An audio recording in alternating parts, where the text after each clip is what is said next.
Bon, c'est dommage que Paris a joué à 11 contre 10, mais j'ai envie de dire, ils y sont pour rien. C'est Nantes qui a fait une grosse faute qui les a menés à être à 10 contre 11. Ça chamboule malheureusement le match, et j'ai envie de dire que ça aurait été tellement plus intéressant de voir un peu plus de confrontation, parce que Nantes avait de quoi proposer quelque chose. Mais c'est pas grave, hein, on va quand même analyser ce match, parce qu'il y a des points forts. Déjà, on retrouve au PSG un Mbappé qui performe hein, en Ligue 1, qui est en train d'écraser petit à petit, de réécraser tranquillement, doucement la Ligue 1. Je pense qu'il est parti pour. Neymar était sur le banc, et on a eu un Messi qui redevient Messi. Ah, vraiment, vraiment. Ce Messi est redevenu lui-même. Et on le voit de plus en plus. Et on le voit à l'entrée de la zone, comme il s'amuse. Et on le voit comment ça combine. Et on le voit comment il est capable de lâcher, de trouver des espaces hors normes, d'être présent sur les mouvements. Et puis bon, à un moment donné, en deuxième mi-temps, quand Neymar est rentré et tout, c'était Messi-Neymar qui faisait tout. Il s'amusait, en fait. Alors, comme je vous dis, il y a encore un questionnement qui reste le même, qui n'est pas celui des joueurs offensifs. Neymar, Messi, Mbappé, Verratti, Vitinha. Alors, Vitinha, à voir ce qu'il a comme blessure. Mais je veux dire, le questionnement n'est pas autour de tout ça. Ou encore à la rigueur le milieu pour voir comment tu le solidifies en cas de gros matchs importants. Moi je me dis, les côtés et la défense, parfois dans un jeu de transition directe adverse, ça fait peur. Ça fait peur. Ramos, Marquinhos, je ne les trouve pas au niveau.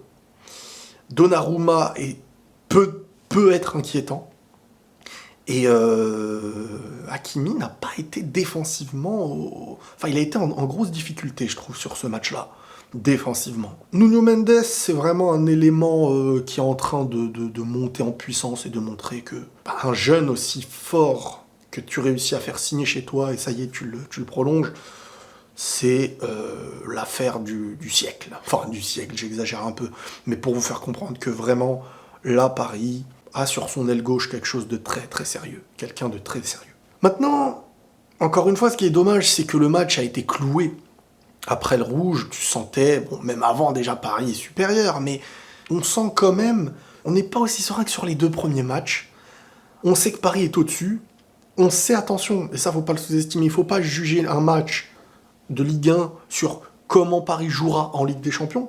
Ils ne vont pas se préparer de la même manière, ils ne vont pas mettre la même intensité.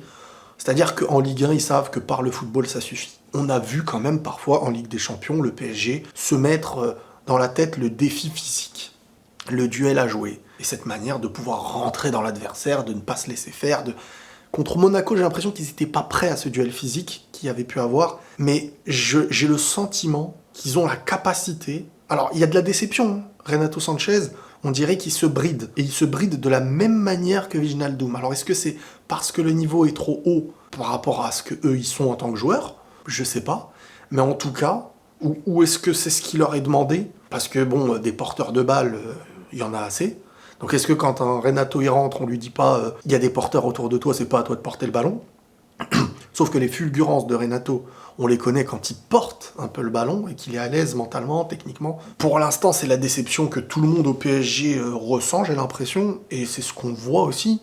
J'ai l'impression qu'il se contente du minimum, ne prend pas de risques et n'explose pas. Alors que bon, un joueur comme ça, normalement, il est là pour parfois les fulgurances. Paris maîtrise son match totalement. Paris aurait pu marquer je ne sais combien de matchs. Les bonnes nouvelles, c'est clairement Messi, Neymar, Mbappé. On a au PSG actuellement le trio que tout le monde espérait avoir quand ils sont arrivés. Quand je dis tout le monde, je parle bien entendu des supporters du club. Les autres, bon, s'en foutent. Mais Messi est au niveau, Neymar est au niveau, et Mbappé est tueur. Je veux dire, Mbappé, tu sais très bien, voilà, en plus... Je trouve que sa capacité à enrouler quand il est vraiment côté gauche, un peu comme le but qu'il avait mis au Barça, le troisième, quand il se met en mode carrière 2, j'ai vraiment cette impression qu'il a vraiment amélioré sa frappe. Qu'il a beaucoup plus de frappe qu'avant. Avant, je trouvais pas qu'il avait une grosse frappe. Là, j'ai vraiment la sensation qu'il a pris en puissance de tir dans ses enroulés et tout, et les goals ne peuvent rien faire. Bon, Nantes, c'est très respectable comme équipe. Lafont au goal, vraiment j'espère lui le voir en équipe de France très très vite. Et Paris, maîtrise, se prépare tranquillement pour la Ligue des Champions qui arrive, un match contre la Juventus, à voir comment va se passer le match. J'ai vraiment pas le sentiment que la Juve va inquiéter le PSG. J'ai pas ce sentiment-là, à moins d'un match piège et d'une très mauvaise surprise en Europe au haut niveau. J'ai vraiment la sensation que Paris va très bien gérer le match contre la Juve. On verra. Voilà les amis, en tout cas l'analyse ne peut pas être très poussée au vu tu t'es retrouvé assez vite à 10 contre 11, et ça n'empêche pas qu'à 11 contre 11 t'aurais pu aussi offrir un visage aussi beau que dernièrement, mais à voir dans la confrontation, parfois offensive, comment défensivement, le gardien, les défenseurs vont... C'est surtout ça le questionnement. Offensivement, il n'y a pas d'inquiétude, et au milieu de terrain, comment jouer face à une équipe qui peut peut-être t'empêcher parfois d'avoir un peu le ballon. Quand tu as le ballon, tu as ce qu'il faut. Sans le ballon, comment tu te comportes? Et comment rééquilibrer entre l'attaque et la défense? Voilà globalement. Les amis, prenez tous soin de vous et la paix sur vous.